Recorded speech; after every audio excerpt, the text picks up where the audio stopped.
Hi there, it's Michelle here. I hope you're doing really well today.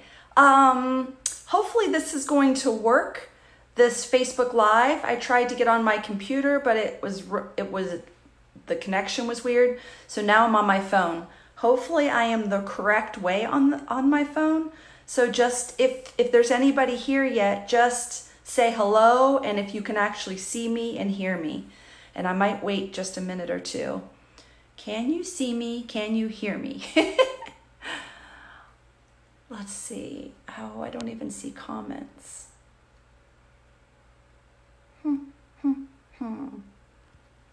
Give me a thumbs up or say hello.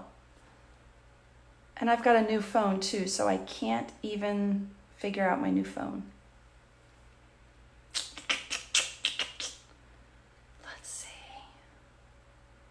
Usually I can see comments scrolling up at the top.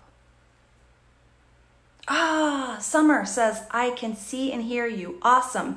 Am I sideways or am I the correct way, Summer? Thank you for saying something. Okay, good. I'm starting to see comments come up on the side. Awesome. So I feel a little more confident. And hopefully I am in the right direction. So I am good at like psychic and intuitive development. I stink at tech stuff. So, hopefully it's working. Okay, I'm looking at your comments. Summer says it lags on Facebook Live. Okay, so hopefully you can hear me and see me, and I'll just keep going with the hope that this is working. Okay, so here's what I want to talk about today. This is a live about, thank you, Summer, I'm the correct way, like your abilities as an empath sensitive, your abilities. Do you see them as a curse or do you see them as a gift? Let me know in the chat, and I can actually see the chat now so I can communicate with you. Here, I'm going to start talking about what I've noticed with myself and other people. When empaths and sensitives are kind of in that survival mode, they don't really understand their abilities. What else? Their nervous systems are hypersensitive. They see their gifts as a curse. Everything feels overwhelming.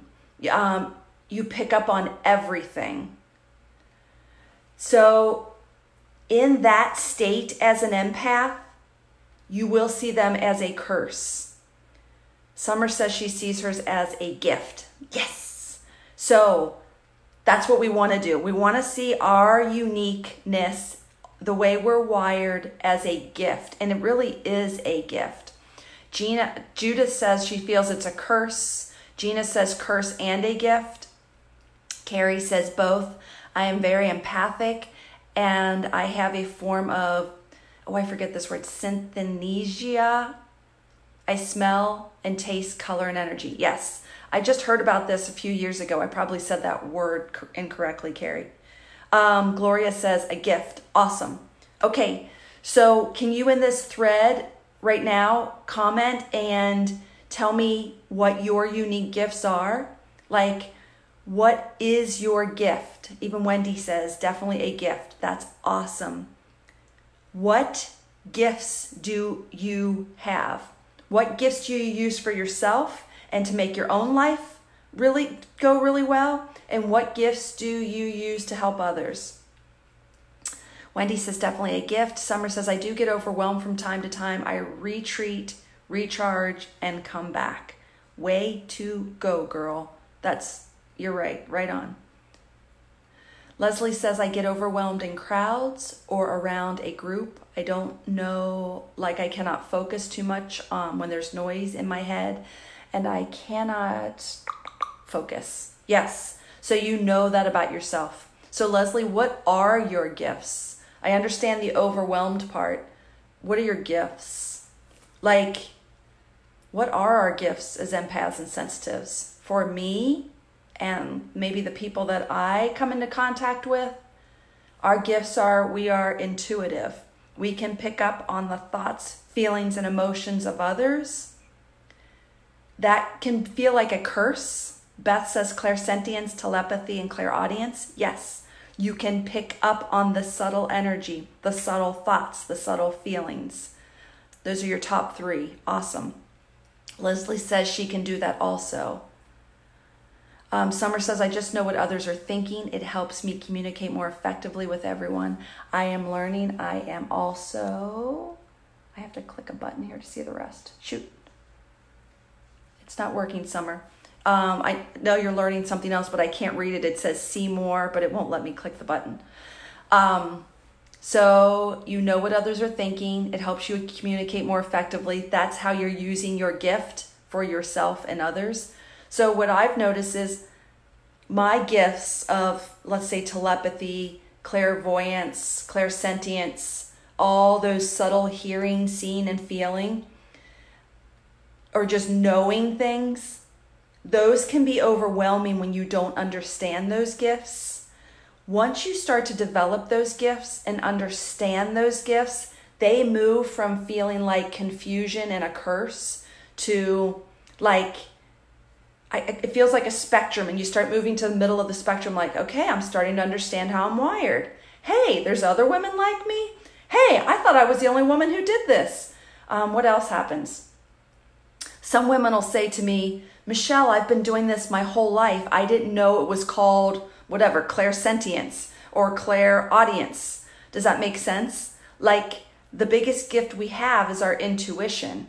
And once you understand intuition more and more, it really does become a gift. It becomes a gift for you, because I have the worst metaphors, but it's almost like you were living with one hand, and then when you learn about your intuition and how to develop it fully, you live with both hands and life becomes way easier. I'm starting to see some comments here. Let me grab some of these. I'm sorry if they pop past and I don't read yours. Lori says she can see people's energy and can feel what a person is hiding. It helps me start a conversation with a stranger, and it won't let me read the rest. Brenda said, lately a curse. I'm evolving. I can't find direction. I'm emotionally and spiritually heavy. Okay, so Brenda, I totally get that. I want to invite you. I'm going to do a free masterclass next week. Just get some help. Just get some, and if you think I might be the right help, come to that free masterclass. Like, the thing I did forever was try to do things by myself, or I'd go get a book about intuition. I'd want to develop it because I knew I had it, but I kept reading books about it, and I love books. There's nothing, I love books, but it really didn't change me. It wasn't until I joined groups either online or in person and really got with like-minded people and started talking, practicing, getting feedback. That's where my growth really changed. That's where my growth was on a faster path. Does that make sense? So doing it alone doesn't promote much growth. Okay, I'm sorry if I'm moving past some of these. They're flying past on my phone here. Ruth says, I'm a mix of everything. I'm able to read animals now. Absolutely. That is a gift of empaths. Jessie says, I don't know why, but when people present emotions, I can start crying, but I'm not sure. That's clairsentience to me, Jessie. You're picking up on the emotions of others. I'm like that. That's my main way communicating as an empath. I can pick up on the emotions of people. Also, as a medium, what I do as a medium, I can't really see or hear that well. I mostly just start to feel. Like, I'll feel if it's a male or a female. I'll feel if that person feels sad. I'll feel if that person's a father figure. I'll feel if it's like a mother energy. I'll feel if it's like a sister energy. I'll feel if that person is someone who cleaned up every day and dressed nicely. Or I'll feel if that person struggled with depression. Does that make sense? All of that information can come through emotion. Does that make sense? That's just as legit as clairvoyance, clairseeing. Summer says, yes, makes sense to grow with others. Awesome. Yes. Okay, so part of my dream of this group and even this Facebook Live is I really feel passionate about helping women like understand their abilities, use them, practice them, because I know that is a fast path to personal growth and transformation. Like if you're looking to learn more about yourself and you're interested in developing your abilities, your clear seeing, your clear hearing, your clear knowing, then I invite you into the masterclass that I'm going to have next week. I'll make sure I put the link at the top. I thought I put the link at the top, but I'm not sure now, but I'll make sure I put it there. I'm going to read some of these comments. Gloria says, intuitive and being able to hear and see people who have passed. Yes, I also need to learn how to develop more to understand. And I know you just said a little bit more, Gloria, but I can't read that part. So please join the masterclass next week. I'll make sure to get you the link. One more thing I want to say about intuition and even mediumship or developing your abilities. A lot of women have a fear around developing their abilities because they feel so out of control with them, or they don't understand their abilities. And they're afraid that developing them will open them up even more.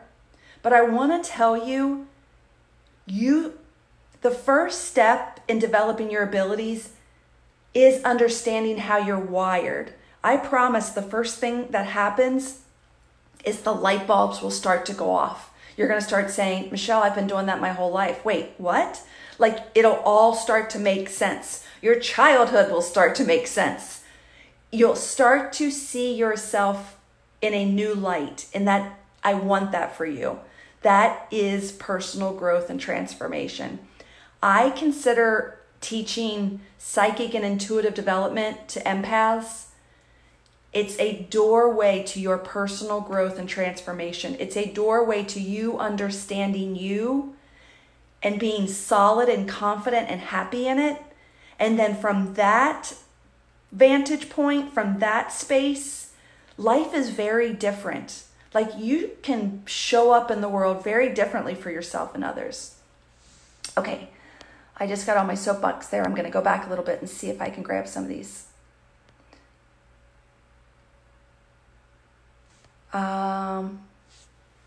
Cindy, I can read a little bit of this. It says, how can you feel another empath when emotions are carried from other people?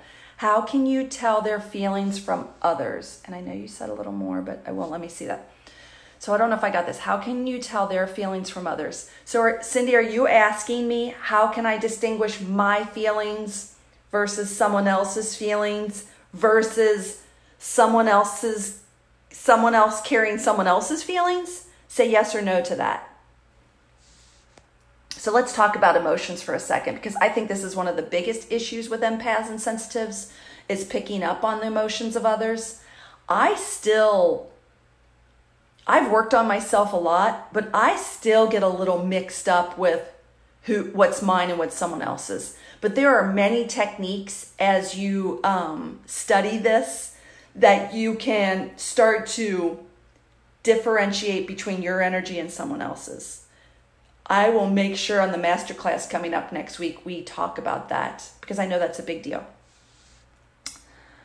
Summer says, I can sense spirits too, but only if it's good or bad energy. So Summer, are you saying that you can sense spirit and all you can sense so far is if it's a positive or a negative energy? That's a great starting point. That's awesome. That's awesome. That's your psychic and intuitive abilities. There's so much more to learn around that if you want to. If you have a desire to do it. Like I had a desire to study mediumship, so I went that path. If you have a desire to develop your abilities, if you have a desire to learn about spirits and spirit guides, if you have a desire to learn about your higher self, then it's for you.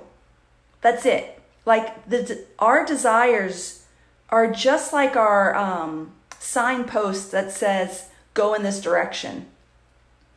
I also think our desires, if you have a desire for something, then you have the ability for it. Like, let that be your new mindset. If you have a desire for something, then you have an ability for it. So if you're like a lot of women I talk to that reach out to me that say, Michelle, I don't really even know if I have intuitive abilities. All I say back to them is, do you have a desire? And if they say yes, then I say, then you have it. If you are drawn to me and like what I talk about, then you have the abilities. Does that make sense? Desire is the only requirement. Now I'm going to stretch this out, and hopefully this makes sense.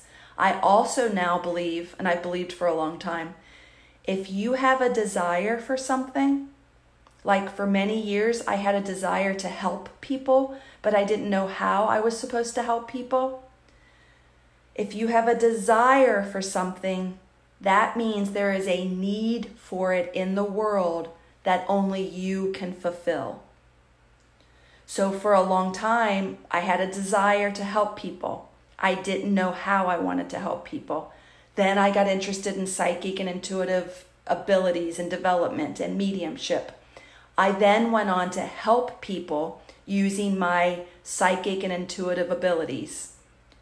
And I kept that belief that if I have a desire to help people with my abilities, then there is a need for it in the world that only I can fulfill. So like, just gonna pick somebody out of here. Like Cindy, your name just popped up. So Cindy, whatever you have a desire for in the world, there is a need for it in the world that only you can fill. Are you guys getting that? Yes or no? Because I think why am I talking about that? So many women do not move in the direction of their desires because of fear, not good enough. They believe they're not good enough. They believe they don't really have what it takes. I don't know. They just have lots of these beliefs. Everyone's saying yes. So I want you to start putting this new thought in. Michelle said, if I have a desire for something, then there's a need for it in the world that only I can fulfill. Just start letting yourself hear that, feel it, and think it. And it will start nudging you in the direction of where you're supposed to go. Okay, I'm getting lots of yeses. Awesome. Jesse says, do you think working at somewhere like a hospital retirement home can be toxic if you can't decipher your own emotions? And I know you said a little more, but I can't read it. Yes, I do. Jesse, you'll know if it's it's not a toxic environment for everyone. It's a toxic environment for you if you leave there drained, if you leave there struggling. Like, we want to be in environments that uplift us, that juice us. And I'm not saying that's going to happen every day. We all go have ups and downs. But you want to put yourself in a position, you want to get yourself healthy enough that if you're going to work in a hospital or retirement home, that you are in a position that you go in there with positive, healthy energy, and you leave there with positive, healthy energy. Does that make sense? Brenda says, I'm putting on a Post-it now. Yes! What's the Post-it going to say? Hopefully it says something like this. If I have a desire for something in the world, there's a need for it in the world that only I can fulfill. So way back when, I held on to that belief, even though I had feelings come up like, I'm not sure if I can do this. I'm not a good enough medium. What if I fail? What else comes up? There's so many people that are doing the same thing and they're way better than me. All of that kind of falls away when you go back to, wait a minute, if I have a desire, that means there's a need for it in the world that only I can fulfill. Does that make sense? You guys, I think it was Brenda, put that on a Post-it note, put it around your house, put it on on your phone as a ding reminder. Does that make sense? Now, let me tell you, we kind of went off on a tangent, but that's okay. Here's another thing I think about desires. Desires, if we follow our desires, then we will be on our life path, our life purpose. And I don't care if you think your desires are deep, petty, superficial, awesome. I don't want you to judge them. Maybe right now you just have a desire to make X amount of dollars a month. That is not petty. That is not superficial. I want you to let go of all your judgments. Let yourself, maybe we'll do it right now. Like, you guys want to do it right now? Close your eyes if you're not driving a car. What is something you desire? Brenda says, you have no idea how much I needed this today. Awesome. That's awesome, Brenda. Thank you. That means so much to me, especially when I feel like I'm rambling. But I really do want to speak from inspiration. Right now, I'm asking you, what's something you desire? And how do you know? Like, type it in the chat. I really want to hear it. I don't want you to worry about if it's superficial. If it's deep, don't judge it. What is something you want in your life? Type it in the chat. Be brave. Money, love, health. I don't know. Doing your life purpose. That's one of my big ones. I'm always stretching myself to move more into my life purpose. Oh, Beth says never rambling. Good. Summer says, for me, I usually can block the negative, but they still get me down sometimes. I need to learn to block better. We're going to do a whole masterclass on that, Summer, about blocking. Okay. Jessie says, I want to be the type of person that fulfills other people when they can't be that for themselves. Awesome. That's your desire, right, Jessie? Wendy says, a new home, a better job. Awesome. Peggy says, hi, Peggy. To move. Beth says, deeper relationship, financial freedom. Boom. Sherry says, successful. That's awesome, Sherry. You don't have to put it in the chat here, but I want you to start writing down, what does successful look like for you? What does that look like? It's different for every single person. Brenda says clarity and direction. That's awesome. That's awesome, Brenda. Christine says professional success. Wonderful. Jessie says yes. Good. Charity says just to be me. Are you doing that now, Charity? Are you now? Caroline says, I can't say my desire because it's not positive. That's so fascinating. I hope you said your name right, Carolyn. I really want to know now, but that's okay if you don't want to share it. Okay, Charity, you said no, you're not being yourself now. So start writing this down. Give me the qualities of the real you. What does the real Charity do? What does the real Charity say? Get clear about the real you. And for you, if you're okay with this, I'm just intuitively, I feel like you need some help knowing that. And there's no judgment about that. I just feel like you need some help sometimes knowing the true us doesn't come from just sitting with us. It comes from being with other people and having ourselves reflected in other people. And I feel like that's the case for you. Caroline said, you did. Okay, awesome. I desire financial stability, but first I desire to be without these health problems. Awesome. So you desire health. You desire health and financial stability. Very awesome.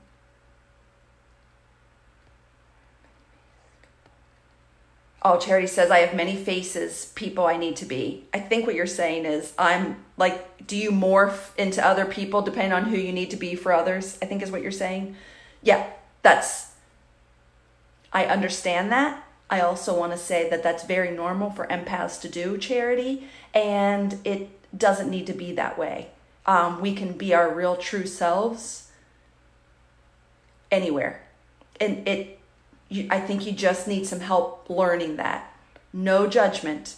I've been there. I probably still do it every once in a while. Gloria says her desire is to be closer to God, which is where I feel my spiritual gift is from, so I can get to my life purpose. That is awesome, Gloria. That is awesome. Your connection to God is where your spiritual gifts come from. Yeah, that's beautiful. Gloria, if you're interested, I would love for you to come to the masterclass next week. You know, in Intuition Circle, this my membership that I have for psychic intuitive development, we've got everyone who believes. We were just talking about this month is a month, we're calling it diving into source. Where is the source of your information coming from? Is it coming from God, the universe, your spirit guide? Is it just coming from you? Is it coming from symbols? Is it coming from another type of guide? Is it coming from an angel, ascended masters? Like, all of it is, it's unique to every single person. So that's awesome, Gloria. Thank you. Okay. Tony says healthy. Yes. Charity says exactly. So Charity, you're talking about morphing into other people? Yes. I want you, if you can, just come on the call next week. Come on the masterclass, and then I have a Q&A at the end, and I'd love to talk with you. Peggy says to trust more. Peggy, I'm going to ask you this question. You can answer it here or just in your own mind. How would life be different if you trusted more? How would life be different if you trusted more? I'm guessing this is self-trust. How would life be different if you trusted yourself completely? I can feel that that's different. Judith says, every thought seems to be mirrored to me by others. Why? Amen, girl. Because I believe that everything is a reflection of ourselves. Every experience we have reflects what's going on inside of us. That's why I think that's happening. That's what I think you're noticing. Does that make sense? Now, it's hard to believe that sometimes when you have a negative experience happen in life, or maybe you have poor health, or something that you feel like was out of your control. But when you start to believe that everything happens to you is a reflection of you and your vibration, it's actually really empowering, because if you have a negative experience going on in the outside world and you believe that you can work on yourself and change that experience, that's empowering. Does that make sense? I hope so. Heather says to be calmer and a better version of myself. Awesome. Hi, Christina. Christina says, I need, all caps, to open. My blocks are stronger now. Good. I invite you. We will work on this, Christina. Sign up for the masterclass next week. We'll work on that. We'll talk about that. Okay, I'm going to answer a few more here. Sorry. Oh, Christina, you're the last one here. Oh, Judith says yes. Christina says, I feel nervous of change. How do I relax? Okay, so let's talk about this. This will be the last thing we talk about. Change is always stressful. I shouldn't say that. At least for me, anything new causes our nervous systems to be a little new things, especially for empaths, because we feel so much. So something new or something that changes is stressful for empaths. It doesn't mean you shouldn't change. It doesn't mean you shouldn't do something new. We need to condition ourselves to be okay and flexible with change and evolution. That is the only way to feel alive, and it's the only way to live our life purpose. Does that make sense? So part of us wants to stay the way we are because our nervous systems are calmer. And then a part of us doesn't like that. Like, we know we need to evolve and change and grow. But that changing and growing and evolving does rattle our nervous systems. So we want to change and grow and evolve in a way that doesn't like overdo it. We want to take one step at a time. And I think, I'm just making this up right now off the top of my head, but I think the first steps, and maybe this is just for you, Christina, is clarity. Like, you don't need to make a real change right now. We just need to talk about and think about what the next version of you looks like. Or maybe just me asking the question of what do you desire is the first step in like moving the energy or evolving a little bit. Does that make sense? So baby steps. And then I also have processes that I do that calm the nervous system as we evolve. I hope that makes sense. We can talk more about that next week. Okay, I hope that was helpful. I know it started with like our abilities, a curse or a gift. And then I know we talked about lots of different things, but that's okay with me. I want your gifts to be a gift. I want your abilities to be a gift. I know they're a gift. When I switched from mine being a curse to a gift, and again, it was a path. It didn't happen in a day. It is a journey. And I want that for you because I am healthy now. I'm happy now. I'm fulfilled now. I do what I love every single day. I want that for all of us. So if you are interested in psychic and intuitive development, if you're interested in like kind of what I'm saying and doing, please sign up for the masterclass coming up next week. I'm going to take you through a whole class, and then we're going to do a Q&A afterwards where I'm going to be able to talk with you. Okay, I hope that was helpful. Have a great day. Bye.